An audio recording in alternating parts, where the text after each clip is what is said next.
Okay, अब जो है ना, अब हमें क्या पढ़ना है, हमने EU पढ़ लिया, आसियान पढ़ लिया, सार्क पढ़ लिया, ठीक है, और ब्रिक्स पढ़ लिया। अब हमें पढ़ना है इसमें अल्टरनेटिव सेंटर्स में कुछ नेशंस के बारे में पढ़ना है, जैसे कि Russia, India, Israel, China. Okay, अब सबसे पहले हम पढ़ते हैं रशिया।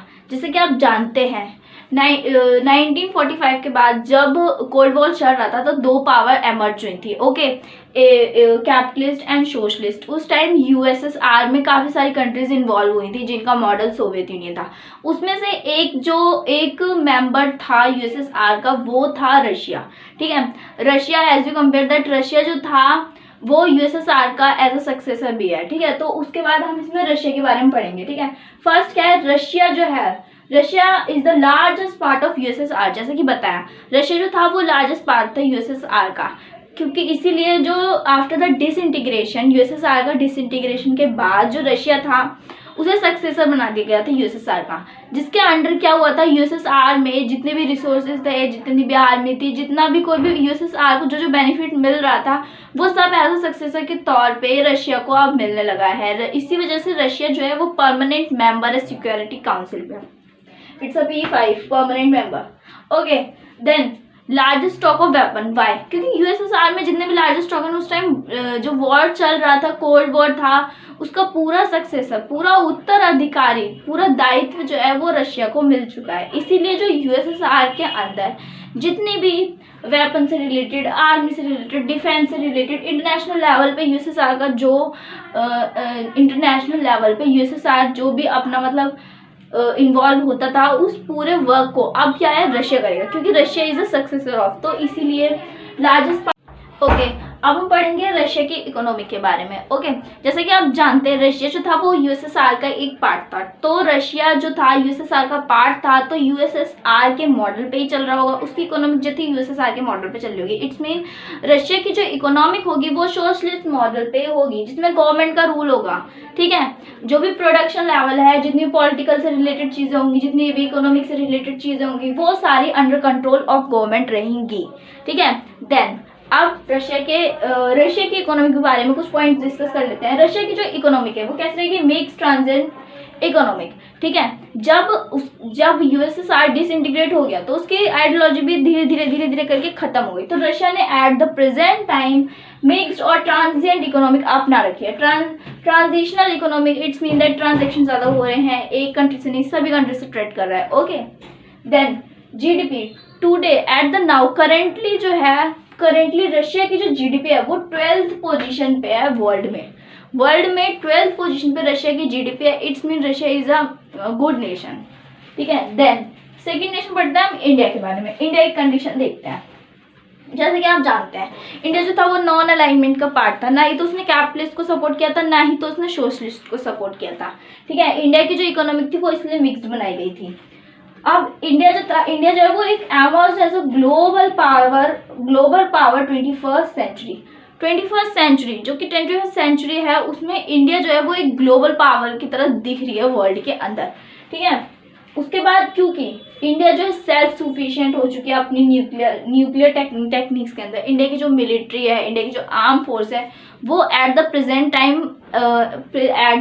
टाइम सेल्फ सफिशिएंट है। हमारे पास अपने न्यूक्लियर्स हो चुके हैं, हमारी टेक्नोलॉजी इतनी भी वीक नहीं है कि हम किसी से नहीं लड़ पाए। ठीक है, तो इंडिया की जो इस टाइम की कंडीशन है वो काफ़ी ज़्यादा ठीक चल रही है। ठीक है, पॉपुलेशन के बेस में इंडिया की पॉपुलेशन 135 करोड़ पॉपुलेशन है। इट्स मीन हमारी पॉपुलेशन चाइना से थोड़ी कम है, लेकिन पॉपुलेशन के बिहाफ पे इंडिया एक लार्ज कंट्री है। देन इंडिया का जो प्रोस्पेक्टिव प्लान है इकोनॉमिक से रिलेटेड, इंडिया का प्रोस्पेक्टिव प्लान इकोनॉमिक से रिलेटेड ये है कि 2024 से लेकर 2025 तक इंडिया को जो है $3 ट्रिलियन इकोनॉमिक बनानी है।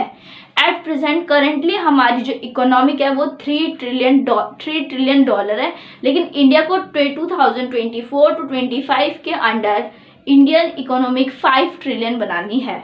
इट्स अ प्रोस्पेक्टिव प्लान अवर। ठीक है, देन ये सब तो सेल्फ सफिशिएंट हो गए। इंडिया की इकोनॉमिक हमें पता चल गई कि इंडिया की इकोनॉमिक जो है वो हमारी मिक्स्ड इकोनॉमिक है।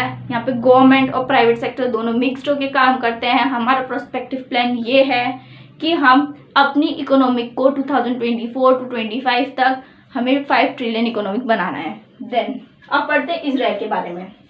ठीक है, इसराइल जो है ना वो एक क्या है ना, एक साउथ नेशन है जो कि अरेबियन कंट्री के साइड मिलता है। ठीक है, इसराइल एक ऐसा छोटा नेशन है, इसराइल की जो पॉपुलेशन है वो काफ़ी कम है, लैंड मास के अकॉर्डिंग इसराइल बहुत ही छोटा है, बट इसराइल जो है ना इतना डिफेंसिव, इतना मतलब एक्सपर्ट इंटेलिजेंसी में इतना आगे है कि पूरा वर्ल्ड उसकी टेक्निक से, उसके आइडियोलॉजी, उसकी जितनी भी इंटेलिजेंसी है उसको फॉलो कर रहा है। ठीक है, अब इसराइल जो है वो क्या है, एक small Jewish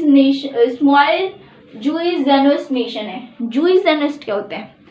Jewish Zionist is the person in which the two quality of the two religions, जैसे कि मुस्लिम्स एंड द क्रिश्चियन, मुस्लिम और क्रिश्चियन दोनों का ऐसा मिक्सचर जो है वो जूइस है। ना ही तो मुस्लिम को प्रॉपर तरीके से फॉलो करते हैं, ना ही तो वो क्रिश्चियन रिलीजियस को फॉलो करते हैं। This was the mixed.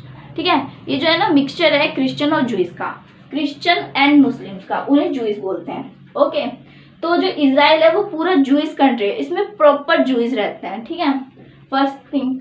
Second things क्या है, जो इसराइल है वो अपनी साइंस, अपनी टेक्नोलॉजी, अपनी डिफेंस, अपनी इंटेलिजेंसी के लिए फेमस है। इसी वजह से Israel as a Arab countries में बीच में इतना छोटा नेशन रह रहा है। इसराइल ने काफ़ी सारे वॉर्स लड़े हैं, लेकिन इसराइल जो सभी वॉर्स में जीता है, इसराइल हारा नहीं है।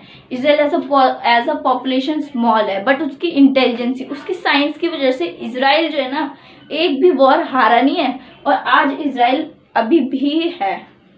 ठीक है, उसके बाद इसराइल के अंदर क्या है, फ्री मार्केट है। फ्री मार्केट होगा, अब हम इकोनॉमी की बात करते हैं। इसराइल के अंदर फ्री मार्केट है। फ्री मार्केट होगा तो वो फ्री ट्रेड करेंगे, डेवलपमेंट होगी, जीडीपी बढ़ेगी। ठीक है, second largest setup enterprises it's mean the business, खुद का बिजनेस करने वाले इसराइल के अंदर। ये नहीं कि हाँ ये ऐसा कुछ नहीं, किसी उसके ऊपर डिपेंड नहीं है, खुद के स्टार्टअप एंटरप्राइजेस स्टार्ट करते हैं। वर्ल्ड में फर्स्ट पोजीशन पे यूएस से है एंटरप्राइजेस स्टार्टअप्स पे, लेकिन सेकेंड पोजीशन पे इसराइल। ठीक है, देन इसराइल एक्सपोर्ट का diamonds, high technology equipments, defence equipments.